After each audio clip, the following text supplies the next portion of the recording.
Entonces una célula, si lo ponemos un medio hipertónico, se va a decir acá. Si se le matíe, hay crenación. Si una célula la pongo en un medio hipotónico, va a haber edema, ¿no es cierto? O en el hematíe se dice hemólisis. Bueno, acá está el caso de la hipertensión que les explicaba. La siguiente. Igualmente acá es lo mismo lo que es osmolaridad, si pierde o no pierde agua porque está muy concentrado o muy diluido el medio, es lo mismo. ¿Qué sucede con la osmolaridad cuando se pierde más solutos que agua? A ver, respuesta por ustedes. En una solución, ¿no? Se dice, ¿no? En esa solución hay un solvente y un soluto. ¿Qué va a pasar con su osmolaridad si yo le quito solutos? ¿Se concentra o se diluye? Se diluye. Por lo tanto, la osmolaridad aumenta o disminuye. Son conceptos. La siguiente. Igual, pasa hasta que termine todo. Gracias. Entonces, acá tenemos una persona que tiene su osmolaridad y tiene su volumen, ¿no? Normal en A. Acá es en normal, ¿no? Los puntos azules significan los solutos, que da la concentración a la solución. Normal. ¿Qué está pasando acá? La persona se ha deshidratado, ha perdido volumen o ha aumentado el volumen. ¿Qué dice? Aumenta. ¿Por qué? Porque le estoy dando agua. ¿Qué va a pasar con la osmolaridad? ¿Será 320 o será, por decir, 260? 260, ¿no es cierto? Porque eso es lo que sucede cuando uno usa mal las soluciones y da una solución hipotónica cuando debe dar una solución hipérrica. Ahí está la aplicación clínica. Igualmente acá, la misma persona, pero le estoy colocando ya no solvente, le estoy colocando soluto sólido. ¿Qué va a pasar con la osmolaridad? Aumenta. ¿Correcto? Muy bien. Y aquí, si le coloco igual sodio con agua, la osmolaridad queda pareja, ¿no? Muy bien. Estas preguntas van para que las resuelvan ustedes, pero les digo lo siguiente. ¿Y quién controla la osmolaridad? Porque fisiología es homeostasis. ¿Qué mecanismos hacen que controle la osmolaridad?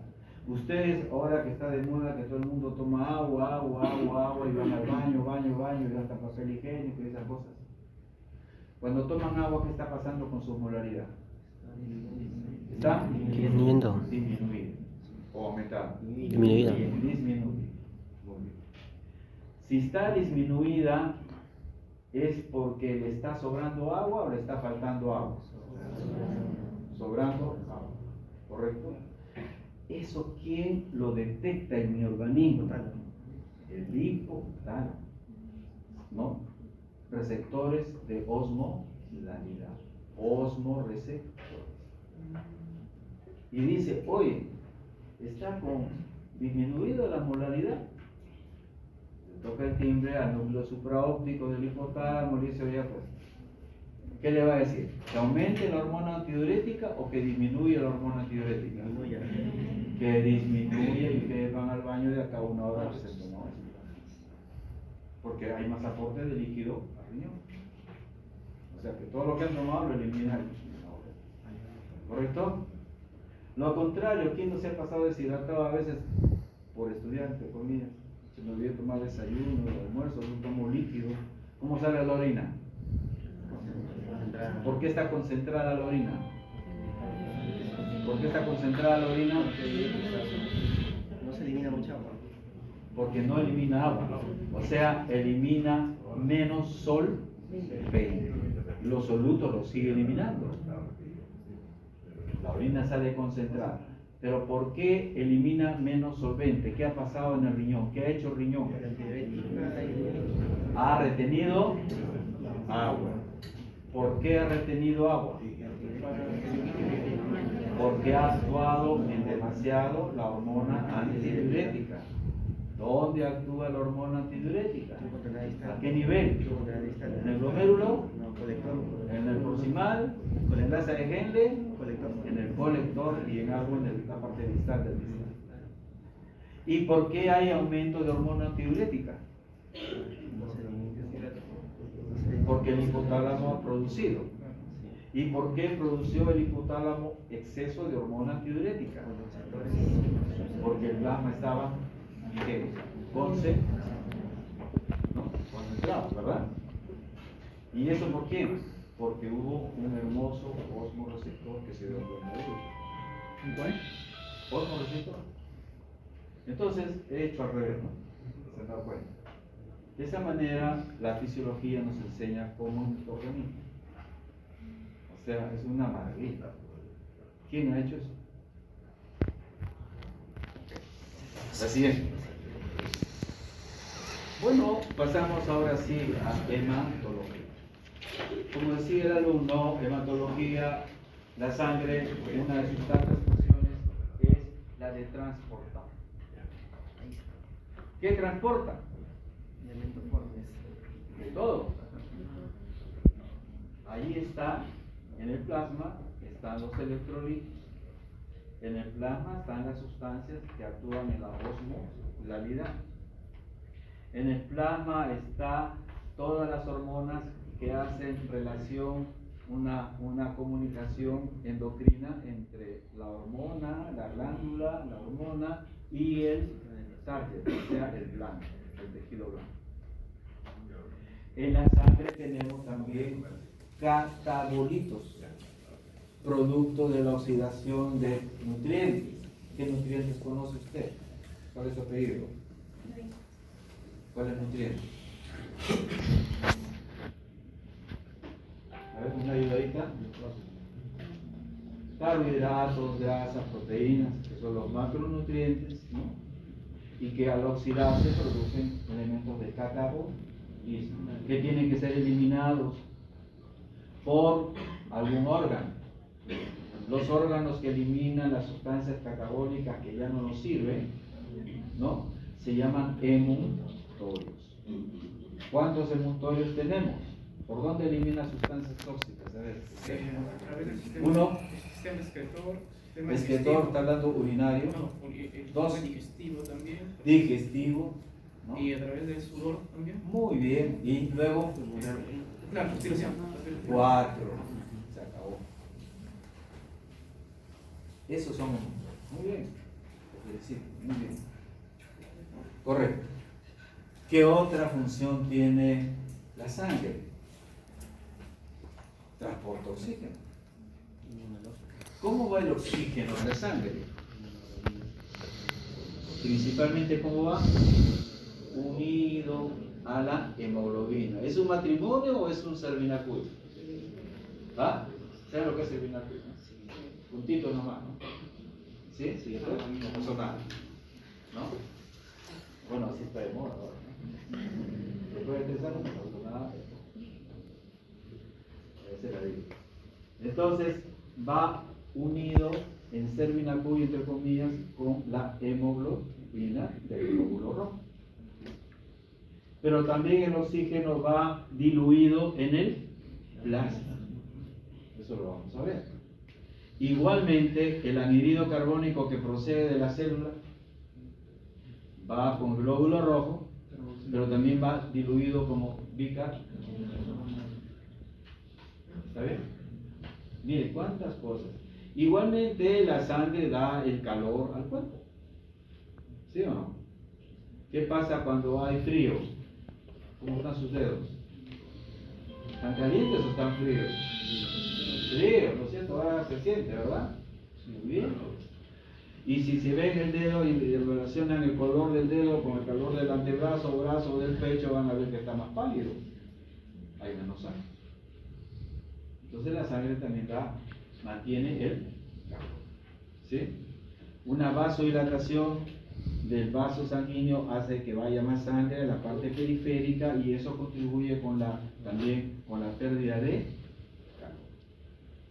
Muy bien.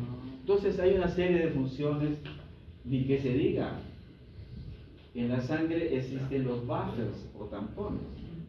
¿A qué le suena buffer o tampón? ¿Aplicación de qué? ¿Para qué? Hay muestras. pH. Si se aumenta el hidrogenio, entra un tampón.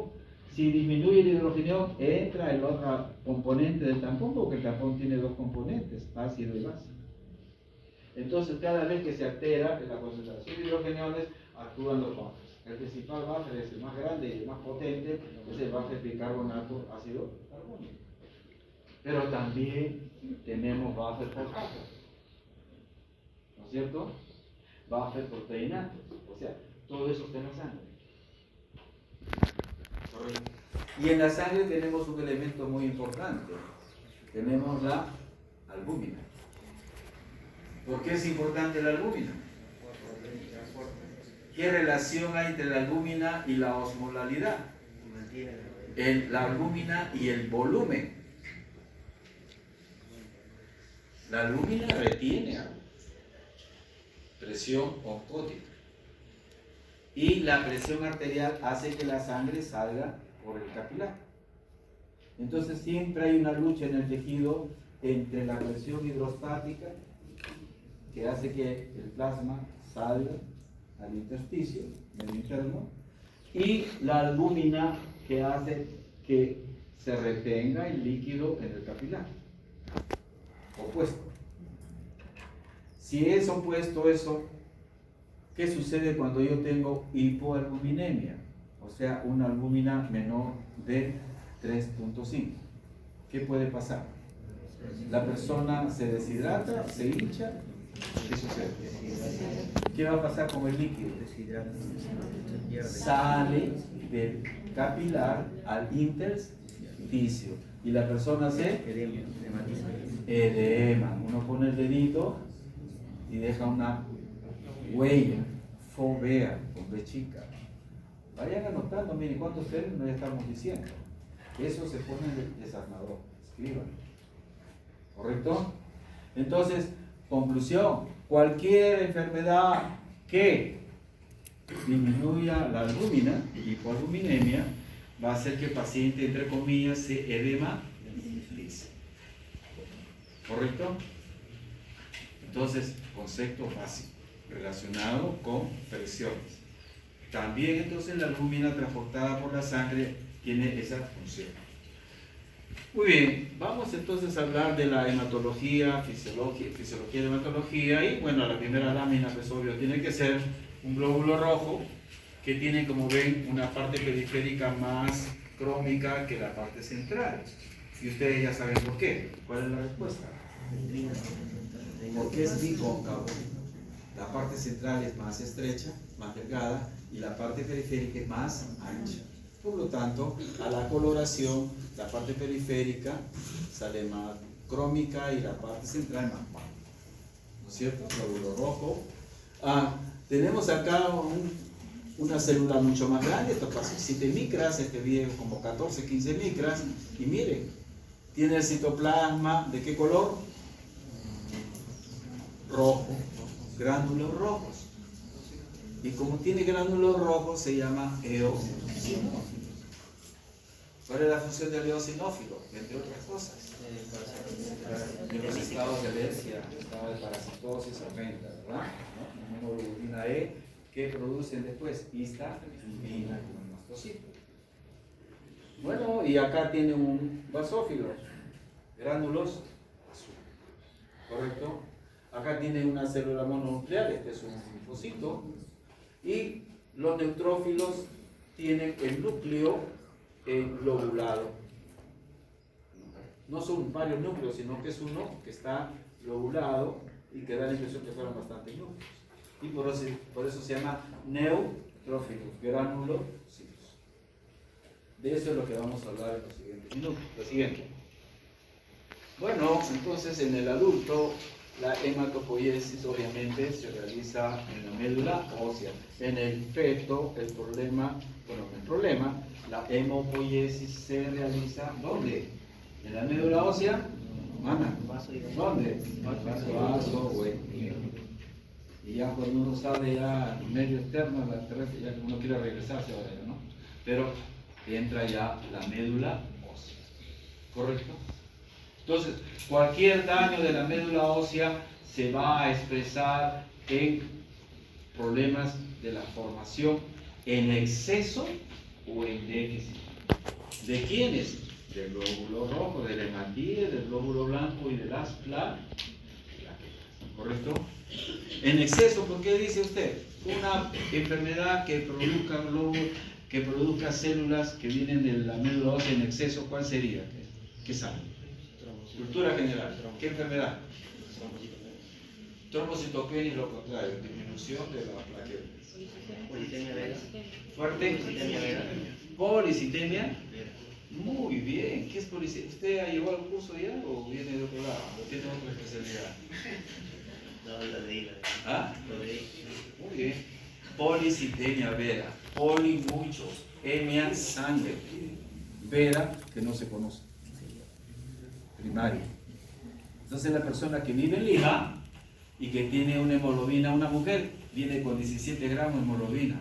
Bueno, viene de provincia, no, si vivo acá nomás en el Agustín. Bueno, vive en el cerro. Ya. ¿Correcto? Ella tiene policitemia. Diferente al tipo que viene, pues, por decir, ¿de dónde?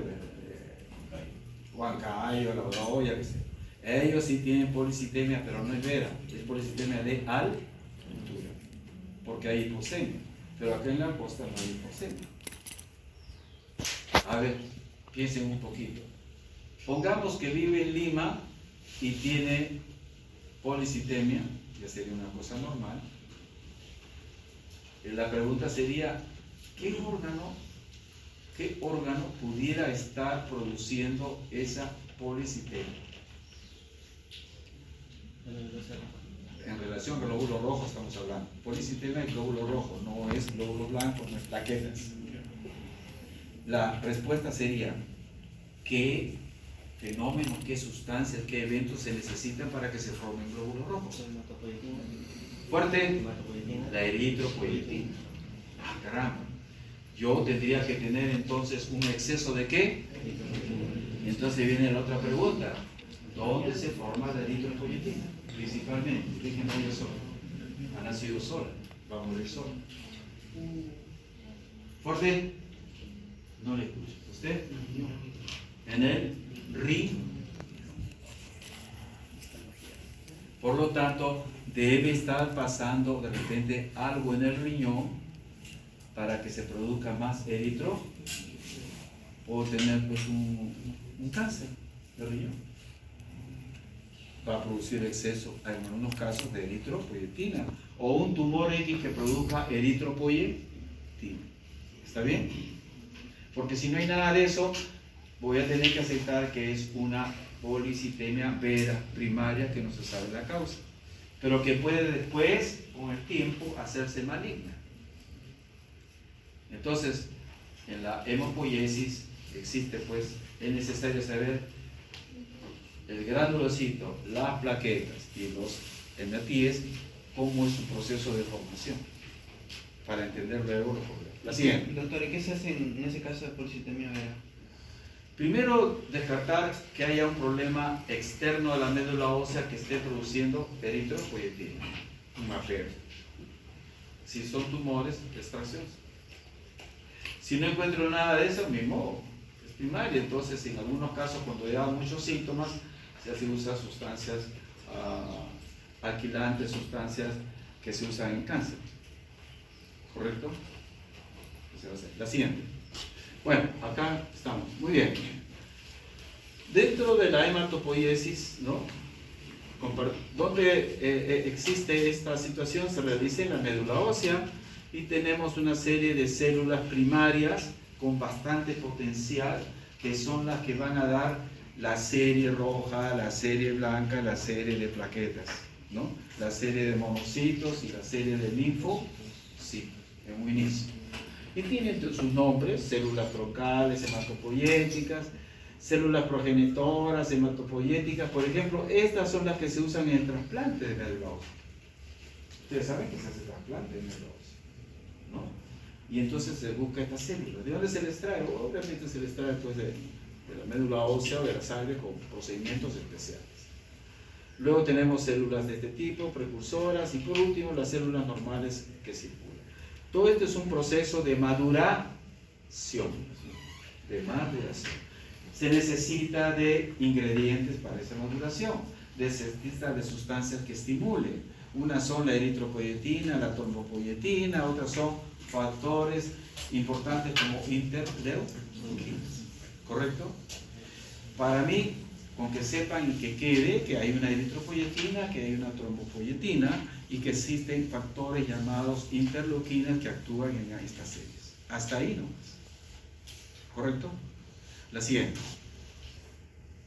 Bueno, aquí tenemos entonces un precursor mieloide común, por ejemplo, y este da lugar a un precursor de granulocito y monocito, por lo tanto de acá va a salir un neutrófilo y de acá sale el monocito, pero también da a un precursor eritroide y megacariocito. ¡Ah, caramba! O sea que la plaqueta y el glóbulo rojo proceden de un solo papá, que se llama precursor eritroide megacariocito. ¿Correcto? Y este papá procede de un progenitor común, precursor mieloide común. ¿Correcto? Así de complicados somos. La siguiente. Entonces ven ustedes una célula, la serie mieloide, ¿no? Va a dar lugar a los monoblastos, ¿no? Pronomoblastos, monocitos y macrófagos. El monocito en la periferia, cuando hay un problema en los tejidos periféricos, sale por diapedresis y se convierte en macrófago. Su nombre lo dice. ¿Cuál es la acción de un macrófago? ¿No? Y detectar al malo de la película y presentarlo a la autoridad, para que la autoridad le ponga su papelera. ¿La autoridad quién es? Los linfos. Eso lo vamos a ver en la siguiente. La siguiente. Bueno, en relación al precursor de eritropoiesis y megacariopoiesis, ¿no? Esta es la línea, ¿no? Los pronomoblastos, proeritroblastos, eosinófilo, el reticulocito y el eritrocito. Cuando yo tengo un problema en la sangre, anemia, yo puedo tener una anemia por una hemorragia. La mujer es un parto, ¿no? O un aborto que se debe hacer, una hemorragia severa. La hemoglobina de 12-13 se baja en un ratito en 6-7 gramos. ¿Está bien? Y llega al médico, cuando le estabiliza, bueno, pero queda con una anemia.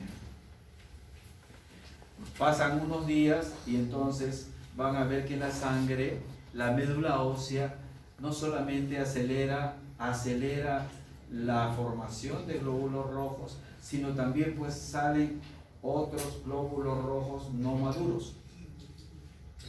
En este caso, el glóbulo rojo no maduro inmediato al glóbulo rojo se llama retículo. Entonces el médico, sabiendo eso, toma dosaje de retículo. Sucede en la hemólisis, destrucción por un paludismo, por una partonelosis, ¿no? La enfermedad de Carrión. También sucede los reticulocitos A. ¿Por qué aumentan? Porque la médula ósea del cuerpo necesita, oye, ya que salgan los jóvenes también. No importa que no haya madurado, ¿no? Pero eso le permite al médico ir, ¿no? Monitorizando algún problema, alguna enfermedad. Bueno, las plaquetas ya son fragmentos de unas células anteriores, ¿no? No son células. La siguiente. Y aquí lo rescatable es, por ejemplo, la EPO, la eritropoyetina, la trombopoyetina por las plaquetas, ¿no? Y que existen factores estimulantes que son las interleuquinas. ¿Correcto? Si me quiero proyectar a la clínica, si yo tengo una anemia, ¿cuál es el razonamiento? El razonamiento es, ¿tengo anemia porque la médula ósea no funciona? ¿Cerró la fábrica? Puede ser. A eso se denomina anemia aplásica. No tengo médula ósea.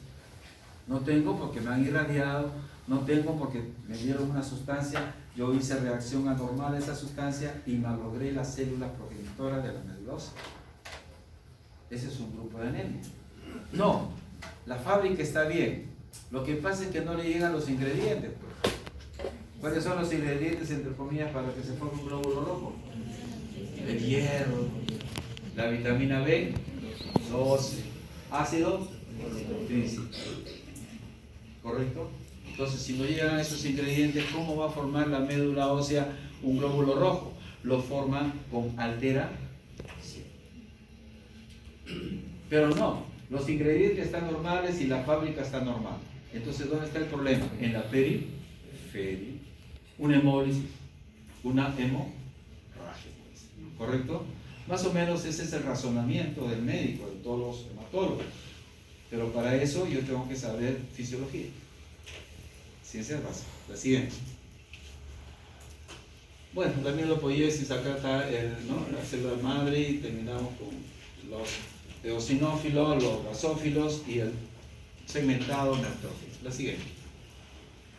Esto sería un dibujo, un esquema, cómo está la médula ósea en compartimientos para todas las series, pero que todos, cuando ya el elemento está maduro, salen por los sinusoides de la médula, las trabéculas de la médula ósea sale a la sangre para cumplir su función, ¿no? Esa es la siguiente. Igualmente, la célula linfoide tiene un precursor, ¿no? Pero ya sabemos que el precursor tiene el linfocito A y linfocito B y linfocito con el timo y con las no timo, ¿correcto? Eso lo veremos la próxima semana cuando hablemos del sistema inmunológico. La siguiente. Bueno, aquí algunas cosas básicas que ustedes ya saben. La sangre entonces es un elemento, es una solución, tiene un componente sólido y un componente líquido. El sólido dado por las hematíes, los glóbulos blancos y las plaquetas. Si yo dejo sedimentar a esta sangre, va a quedar un coágulo promedio que está formado por glóbulos rojos, glóbulos blancos y plaquetas. El 99% es glóbulos rojos. A eso se llama hematocrito. ¿Cuánto es el volumen de las células? ¿No? El porcentaje que 100 centímetros de sangre. El hematocrito nos dice que el hematocrito en un adulto promedio es 45%.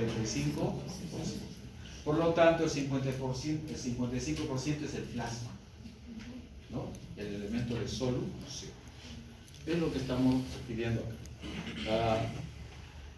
¿Qué diferencia entre plasma y suero? Pues el suero es la consecuencia de la coagulación. Por lo tanto, para que se coagule en el plasma se ha tenido que usar ¿qué? Calcio y factores de la coagulación. Eso no tiene el suero. ¿Está bien? Es la diferencia entre el suero y el plasma. La siguiente. Bueno, la siguiente, pero que está por acá. Todas. No, estas son las funciones básicas que ya hemos referido, ¿no? La siguiente. Cantidades, todos sabemos el promedio de 4 o 5 millones en el hombre, en la mujer un poquito menos, ¿no? Los leucocitos promedio de 5.000 a 10.000 o 11.000 promedio, ¿no? La disminución de los leucocitos, ¿cómo se llama? Leucopenia, y el aumento del leucocito se llamará leucocitosis. En el hematíe será anemia, lo contrario, policitemia. Si es de plaqueta, estamos hablando de trombocitopenia, lo contrario, trombocitosis. ¿Correcto? Muy bien. La siguiente. ¿Qué elementos, qué productos necesito para la eritropoiesis? El glóbulo rojo está compuesto por una sustancia importante que es la hemoglobina, ¿no? Que a su vez está formada por polipéptidos que son de cadenas, que son las globulinas, ¿no? Tenemos 2 cadenas alfa y 2 cadenas. Esa es la hemoglobina A, ¿no? Porque también hay una A2 y hay una zeta. Muy bien. Los aminoácidos forman las globinas. El grupo E está formado por el hierro, obviamente, y necesito básicamente vitamina B12 y ácido fólico. Cuando falla el aporte de vitamina B12 y o ácido fólico, el problema se va a suceder en la maduración del glóbulo rojo. Y la maduración del glóbulo rojo significa tener un glóbulo rojo de promedio normal de 7 micras, ¿no? Sin núcleo, obviamente, ¿no? Cuando yo tengo déficit de B12 o ácido fólico, la maduración se altera y el glóbulo rojo aumenta de tamaño. O sea, todo aumento de tamaño no es maduración, entre comillas, un elemento no maduro. Por lo tanto, la deficiencia de vitamina B12 dará un glóbulo rojo grande. Como es grande, se dice macrocítico. ¿Correcto? Lo contrario, si nos falta hierro, no crece el glóbulo rojo y tenemos un glóbulo rojo tímido llamado microcítico. Y encima, como el hierro da el color a la hemoglobina, por lo tanto, microcítico hipocrómico. Entonces ya saben lo que es macrocítico, microcítico e hipocromía. ¿Puedo repetir, doctor? Muy bien. ¿Puedo repetir? Tenemos tres elementos básicos para formar el glóbulo rojo. Si hay deficiencia de hierro, vamos a empezar por el hierro, que es lo más común, el programa de salud y cualquier cantidad de plata. Cuando hay deficiencia de hierro, el glóbulo rojo tiene dos características. Es pequeño, se denomina microcítico, y es con poco color, por lo tanto se denomina hipocrómico. ¿Está bien? Cuando la deficiencia de B12 o de ácido fólico, el glóbulo rojo es inmaduro y se denomina macrocítico. ¿Ok? Ahí es. La siguiente. El riñón produce la eritropoyetina, el hígado un poco también, ¿no? La siguiente. A ver, aquí, ¿no? El precursor anterior al glóbulo rojo, que ya es el elemento maduro, es el reticulocito. Ya saben que aumenta ante anemias crónicas agudas por hemólisis, ¿no? Bueno, cuando la sangre tiene menos glóbulo rojo, se denomina anemia, pero ¿qué característica tiene en relación a la solución sangre? Es una solución con una viscosidad disminuida. Por lo tanto, es una sangre, entre comillas, aguada, con menos peso. Por lo tanto, va a circular más rápido de lo normal, ¿no? Lo contrario sería la policitemia. Sería una sangre con una viscosidad más espesa. Por lo tanto, circula rápido o lento. Por eso es que viene pues de la sierra, ¿cómo vienen? Quizás algunos tienen familiares o ha visto, ¿no? Vecinos, ¿no? Vienen con congestión en los ojos, un poco más les sale sangre de los ojos, pesadez mental, desorientación cuando están descompensados, cuando tienen un hematocrito o una hemoglobina mayor de 20 gramos, ¿no? ¿Por qué? Porque se altera la circulación. Obviamente estamos hablando a nivel capilar, ¿correcto? Entonces hay que bajarlo, sacarle sangre o bajarle oxígeno y se acaba la situación. Esto se aplica ahora, si vamos a llegar a hacer la práctica, en velocidad de sedimentación. La siguiente. Bueno, igualmente el glóbulo